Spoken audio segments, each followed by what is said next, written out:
Welcome to RSK Helpline, a complete free web development platform, Mana Telugulo. Hello guys, welcome back to my new brand series of Angular 10 in Telugu. This is video number 47. So in this class we will discuss about what is reactive form. So reactive form అంటే ఏంటి అని discuss చేస్తాం. దీనికి ముందు మనం previous క్లాస్లో discuss చేసుకున్నట్లు ఒకసారి మనం రివైజ్ చేద్దాం. మనము ప్రీవియస్ క్లాస్ వరకు టెంప్లెట్ డ్రివెన్ ఫామ్స్ని మనం యూస్ చేస్తున్నాము. ఇక్కడ మన టెంప్లెట్ డ్రివెన్ ఫామ్లో మనం చెప్పుకుంది ఏంటంటే ఎప్పుడైతే మనం ఫామ్ ట్యాగ్ అనేది మనం అప్లికేషన్లో రాస్తామో అప్పుడు ఆటోమేటిక్గా యాంగులర్ ఏం చేస్తుంది, దానికి ఎన్జీ ఫామ్ అనే డైరెక్టివ్ని అటాచ్ చేస్తుంది.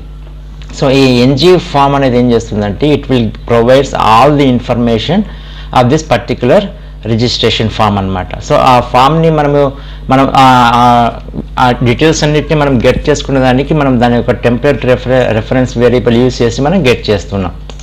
సో అదేలాగా చూపిస్తాను చూడండి. ఇప్పుడు నేను ఇక్కడ ఈ టెంప్లెట్ రెఫరెన్స్ వేరియబుల్ని నేను కాపీ చేసి ఆన్ సబ్మిట్ మెథడ్కి నేను పారామీటర్గా పంపిస్తాను. So at the same time component ఫైల్లో కూడా నేను ఏం చేస్తానంటే ఆన్ సబ్మిట్ దగ్గర మై ఫామ్ అని చెప్పేసి పారామీటర్ పాస్ చేశాను. వచ్చిన దాన్ని నేను కన్సోల్ లాక్ చేస్తాను. What are the information we are getting అని చెప్పి చెక్ చేయడానికి నేను కన్సోల్లో నేను పెట్టుకున్నాను. సో రిమైనింగ్ థింగ్స్ అన్ని నేను కామెంట్ సెక్షన్లో పెట్టేస్తాను ప్రస్తుతానికి.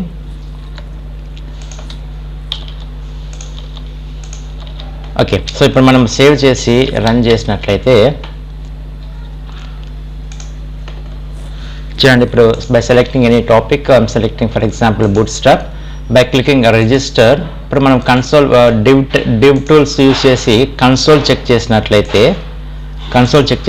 చూడండి it will show NG form చూపిస్తుంది. అంటే ఏమి, మన ఫామ్కి సంబంధించినటువంటి ప్రతి ఇన్ఫర్మేషన్ ఇది మనకు ప్రొవైడ్ చేస్తుంది. దీన్ని మనం ఎక్స్పాండ్ చేసినట్లయితే ఇక్కడ చూడండి మనకి ఇక్కడ వాల్యూస్ అనే ఒక ఆప్షన్ ఉంటుంది. So these are the values. So ఇది ఇట్స్ అన్ ఆబ్జెక్ట్. అంటే మనం ఏమేమి వాల్యూస్ ఇక్కడ పాస్ చేస్తున్నాము, RSK helpline, professor, mail, Bootstrap, this is true for remember. So ఈ వాల్యూస్ అన్ని మనకి ఇక్కడ ఆబ్జెక్ట్లో కనిపించడం జరుగుతుంది. చూడండి, professor, Bootstrap, mail, RSK helpline, true and user name is RSK. So ఈ విధంగా మనం ఒక ఆబ్జెక్ట్గా మనం పాస్ చేస్తున్నాము. ఈ డీటెయిల్స్ అన్ని మనకి ఎలా వస్తున్నాయి, మనకి ఎన్జీ ఫామ్ నుంచి వస్తూ ఉన్నాయి. అలాగే మనం ఇక్కడ కంట్రోల్స్ చూసినట్లయితే చూడండి ఇది ఒక ఆబ్జెక్ట్. మనకి ఇక్కడ మనకి ఎవ్రీ ఫామ్ కంట్రోల్స్ ఉన్నాయి. మన దాంట్లో ఏదైతే ఫామ్ కంట్రోల్స్ అంటే మీ ఇన్పుట్ వాల్యూస్ కావచ్చు, మన ఫీల్డ్స్ ఏమేమి యూస్ చేస్తున్నామో అవన్నీ మనకి ఇక్కడ చూపిస్తుంది. చూడండి, డిజిగ్నేషన్ యూస్ చేసాము, కోర్స్ యూస్ చేసాము, ఒక రేడియో బటన్ యూస్ చేసాము, ఈమెయిల్ యూస్ చేసాము, సో యూజర్ నేమ్ యూస్ చేసాము ఇలా. సో ప్రతి దానికి మళ్ళీ ఇక్కడ వ్యాలిడేటర్స్ ఉన్నాయి చూడండి, ప్రెస్టీన్, టచ్డ్, ఇట్లా ప్రతి ఒక్కటి మనకి వ్యాలిడేషన్స్ అన్నీ మనకు వస్తాయి. అంటే ఇక్కడ ఏంటంటే నేను చెప్పడం మీకు ఇది ఫామ్ అనేది ఒక ఆబ్జెక్ట్. ఈ ఫామ్ అనే ఆబ్జెక్ట్కి మనకి ఏమొస్తుంది, మనకి ఫామ్ గ్రూప్ అనేది వస్తుంది. మనకి ఈ ఫామ్ అనే ఆబ్జెక్ట్కి మనకి టైప్ ఆఫ్ ఫామ్ గ్రూప్. ఈ ఫామ్ అనే ఆబ్జెక్ట్ ఏంటి అంటే ఆఫ్ టైప్ ఫామ్ గ్రూప్ అనమాట. సో ఇక్కడ నేను మీకు ఇప్పుడు ఫోకస్ చేస్తుంది ఏంటంటే ఈ ఫామ్ గ్రూపు, ఫామ్ కంట్రోల్స్ అనేవి మన రియాక్టివ్ ఫామ్స్ బిల్డింగ్ బ్లాక్స్ అండి. ఓకే, ఎందుకంటే ఎప్పుడైతే మీకు ఈ ఫామ్ గ్రూపు, ఫామ్ కంట్రోల్స్ మనకి ఈ టర్మ్స్ అన్న ఐడియా వచ్చినప్పుడు మనకి రియాక్టివ్ ఫామ్స్ అనేది చాలా ఈజీ అయిపోతుంది మనకి. కాబట్టి నేను ఫస్ట్ మీకు టెంప్లెట్ డ్రివెన్ ఫామ్స్ ఎక్స్ప్లెయిన్ చేయడం జరిగింది. So come to our advantages of reactive forms. అంటే ప్రీవియస్ క్లాస్లో ఆల్రెడీ మనం చెప్పుకున్నాము. ఈ రియాక్టివ్ ఫామ్స్లో కోడ్, లాజిక్ అంతా ఎక్కడ ఉంటుంది, మనకి కాంపోనెంట్ క్లాస్లో అంటే టైప్ స్క్రిప్ట్ ఫైల్లో ఉంటుంది. సో ఇక్కడ ఇంపార్టెంట్ పాయింట్ ఏంటంటే ఇక్కడ మనము టెంప్లెట్ డ్రివెన్ ఫామ్స్లో యూజ్ చేసినట్లు 2-వే బైండింగ్ కానీ 1-వే బైండింగ్ అని యూజ్ చేసాం కదా, ఇక్కడ మనకి రియాక్టివ్ ఫామ్స్లో 2-వే డేటా బైండింగ్ అనేది ఉండదండి. That means no 2-way data binding. As the name suggests, reactive forms, we are going to react based on user input values. మన పేరు చెప్పినట్లే ఈ రియాక్టివ్ ఫామ్స్ ఎలాగా మనకి యూజర్ అనేవాడు ఏ విధంగా రియాక్ట్ అవుతాడో మన ఫామ్ ఫీల్డ్స్తో, దాని పరంగా మనం యూజర్ వాల్యూస్ని అప్డేట్ చేయడం జరుగుతుంది అనమాట.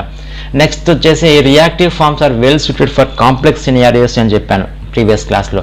So what are those complex scenarios అంటే for example dynamic form fields ఉన్నాయనుకుందాం. అంటే మనము ఒక ఫామ్లో మనము ఒక ఫీల్డ్ ప్రొవైడ్ చేసాం ఒక యూజర్కి, ఏమని ఫోన్ నంబర్ అని చెప్పేసి ఒక ఫీల్డ్ ప్రొవైడ్ చేసాం. కాకపోతే ఆ పర్టికులర్ యూజర్ దగ్గర ఇంకొక ఫోన్ నెంబర్ లేదా 2-3 ఫోన్ నెంబర్స్ ఉన్నాయనుకోండి, అంటే we are providing an option to the user to create 1 more field to enter his another phone number, అంటే తనకు దగ్గర ఉన్నటువంటి ఇంకొక ఫోన్ నెంబర్ కూడా యాడ్ చేసే విధంగా తనకు ఒక ఆప్షన్ ప్రొవైడ్ చేస్తాం. So by clicking that option he can add a new field, అంటే ఇంకొక ఫోన్ నెంబర్ యాడ్ చేసుకునే దానికి మనము డైనమిక్గా ఫామ్ ఫీల్డ్స్ని క్రియేట్ చేస్తాం. సో అదొకటి కాంప్లెక్స్ సినారియో. సెకండ్ వచ్చేసి కస్టమ్ వ్యాలిడేషన్. ఇప్పుడు దాకా మనం పాస్వర్డ్ ఎంటర్ చేస్తూ ఉన్నాము, బట్ మరి వీఆర్ నాట్ క్రాస్ చెకింగ్, కాబట్టి మన password and confirm password validation కూడా చేస్తాం. Okay, so next dynamic validations. Dynamic validation అంటే ఫర్ ఎగ్జాంపుల్ మరి ఇక్కడ చెక్ బాక్స్లో suppose for example subscribe button ఇచ్చామనుకోండి, సబ్స్క్రైబ్ గిట సెలెక్ట్ చేసుకున్నట్లయితే ప్రమోషన్స్ ఏమైనా ఇన్ఫర్మేషన్ ప్రమోషన్స్కి సబ్స్క్రైబ్ చేసుకున్నట్లయితే పర్టికులర్ యూజర్ తనకి ఆ ఇన్ఫర్మేషన్ అంతా మనం మెయిల్ పంపించాలి, కాబట్టి ఈమెయిల్ ఫీల్డ్ అనేది కంపల్సరీ అవుతుంది. అప్పుడు ఎప్పుడైతే ప్రమోషనల్ ఆప్షన్స్కి ఒక యూజర్ సబ్స్క్రైబ్ అనే చెక్ మార్క్ పెట్టుకున్నాడో అప్పుడు తనకి ఖచ్చితంగా ఈమెయిల్ ఫీల్డ్ అనేది మ్యాండేటరీ అయిపోతుంది, అంటే కంపల్సరీ అవుతుంది. సపోజ్ తను సబ్స్క్రైబ్ చేయలేదనుకోండి, అప్పుడు ఈమెయిల్ ఫీల్డ్ అనేది ఆప్షనల్ అయిపోతుంది అనమాట, అంటే ఈమెయిల్ అనేది వాడి అతను ఎంటర్ చేయొచ్చు చేయకపోవచ్చు.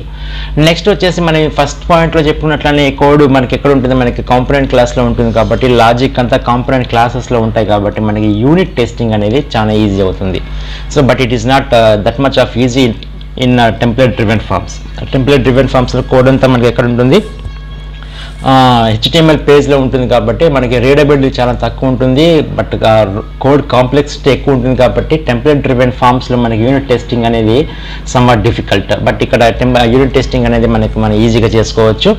సో మనము నెక్స్ట్ క్లాస్ నుంచి ఏం చేస్తామంటే మనం ఈ రియాక్టివ్ ఫార్మ్స్ యూజ్ చేసుకుని మనము ఒక HTML ఫామ్ని ఎలా యాడ్ చేస్తాము, దాని తర్వాత ఫామ్ మోడల్ని ఎలా క్రియేట్ చేస్తాము, అలాగే నెస్టింగ్ ఫామ్ గ్రూప్స్ ఎలా క్రియేట్ చేస్తాము, తర్వాత కంట్రోల్ వాల్యూస్ని ఎలా మేనేజ్ చేస్తాము, ఫామ్ బిల్డర్ సర్వీసెస్ని ఎలా క్రియేట్ చేస్తాము, ఫస్ట్ సింపుల్ వ్యాలిడేషన్స్తో స్టార్ట్ చేసి కస్టమ్ వ్యాలిడేషన్స్ ఎలా చేయాలి, క్రాస్ ఫీల్డ్ వ్యాలిడేషన్స్ ఎలా చేయాలి, కండిషనల్ వ్యాలిడేషన్స్ ఎలా చేయాలి, at the same time dynamic form కంట్రోల్స్ని ఎలా యాడ్ చేయాలి అని చెప్పేసి డిస్కస్ చేసుకొని at the end of this reactive forms మనము ఫామ్ సబ్మిషన్ ఎలా చేయాలో మనం డిస్కస్ చేసుకుందాం. ఓకే, సో ఈ వీడియో నచ్చితే దయచేసి లైక్ చేయండి, కొత్తగా విజిట్ చేసినట్లయితే సబ్స్క్రైబ్ చేసి పక్కన ఉన్నటువంటి బెల్ ఐకాన్ యాక్టివేట్ చేసుకోండి.